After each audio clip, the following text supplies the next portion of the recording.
আজকে মটর ডাল রান্না করে দেখাবো আর বলবো যে মটর ডাল কি করে তাড়াতাড়ি সেদ্ধ হবে এবং কি করলে আরও বেশি সুস্বাদু লাগবে। তাহলে সাথে থাকুন। প্রথমেই ডালগুলোকে পরিষ্কার করে ধুয়ে জলে ভিজিয়ে রাখতে হবে রান্নার ঠিক ঘন্টা দুয়েক আগে, এবং সেই ভিজিয়ে রাখা জলেই কিন্তু ডালটা সেদ্ধ করতে হবে, নইলে কিন্তু শক্ত হবে খুব। ডাল সিদ্ধ করার জন্য অবশ্যই একটা প্রেসার কুকার ব্যবহার করতে হবে, কারণ এতে বাঁচে দুটো জিনিস, একটা হচ্ছে সময় আর একটা হচ্ছে জ্বালানি। দ্বিতীয় টিপটি হচ্ছে মটর ডাল কিন্তু ঠান্ডা জলে সেদ্ধ করা ভালো, মানে প্রেসার কুকারের মধ্যে আমি প্রথমে যেই জলটা দিলাম সেটাও ঠান্ডা এবং এই ভিজিয়ে রাখা জলটাও ব্যবহার করছি। এখানে রয়েছে আমার দুদিনের ডাল, আমি এখান থেকে অর্ধেকটা রান্না করব, বাকিটা ফ্রিজে রেখে দেবো। দুদিনের ডাল তো, তাই একটু বেশি করে নুন দিচ্ছি, এতটা দিয়ে দিচ্ছি, আপনারা আপনাদের আন্দাজ মতো দেবেন। লঙ্কাটাও আমি দিয়ে দিচ্ছি 5-6টা কাঁচা লঙ্কা, গোটাই দিচ্ছি, পরে হাতার পিঠ দিয়ে এটা ভেঙে নেব। ঢাকনাটা বন্ধ করে দিচ্ছি। আমি একটা সিটিও পড়তে দেব না, যখন পুরো প্রেসারে আসবে তখন সিম করে দেব। সিম অবস্থায় এটাকে মিনিট 5-6 রাখবো।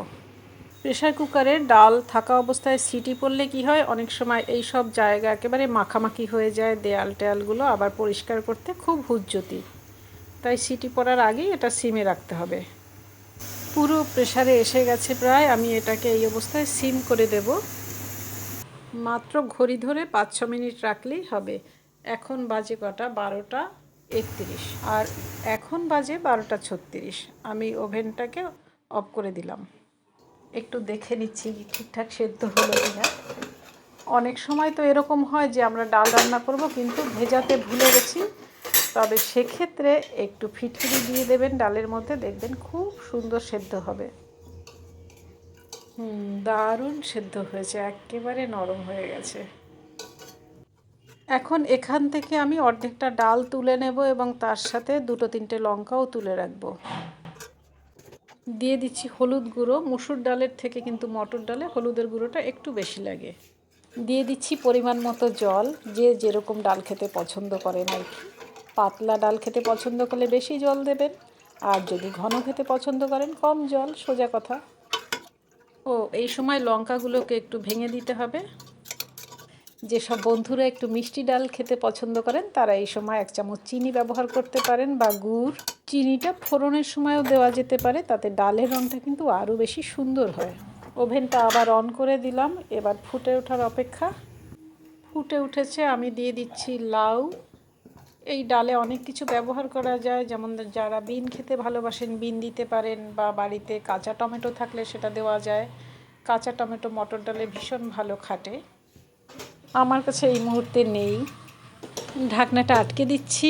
এক্ষেত্রেও কিন্তু পুরো সিটি পড়তে দেব না, তাতে লাউটা বেশি সেদ্ধ হয়ে গেলে খেতে ভালো লাগবে না। সিটি পড়ার সময় হয়ে এসেছে, আমি এখনই বন্ধ করে দিচ্ছি। আপনা থেকে ঠান্ডা হলে প্রেসার কুকারটা খুলে নিচ্ছি, ফোড়ন দেব এখন। সব কিছু খুব সুন্দরভাবে বয়েল হয়ে গেছে, দেখেই বোঝা যাচ্ছে। এই দেখুন, কড়া গরম হয়ে গেলে দিয়ে দিচ্ছি সর্ষের তেল। সর্ষের তেলে ফোড়নে ডালে স্বাদ আসে বেশি। তেল গরম হলে দিয়ে দিচ্ছি শুকনো লঙ্কা, দিচ্ছি কয়েকটা গোটা জিরে, দিচ্ছি একটু রাঁধুনি, আর দিচ্ছি অল্প কালো জিরে। ফোড়নের গন্ধ বেরিয়েছে, হাতা পেছনটা দিয়ে একটু ভেঙে দিলে আরও বেশি সুগন্ধ বের হয়।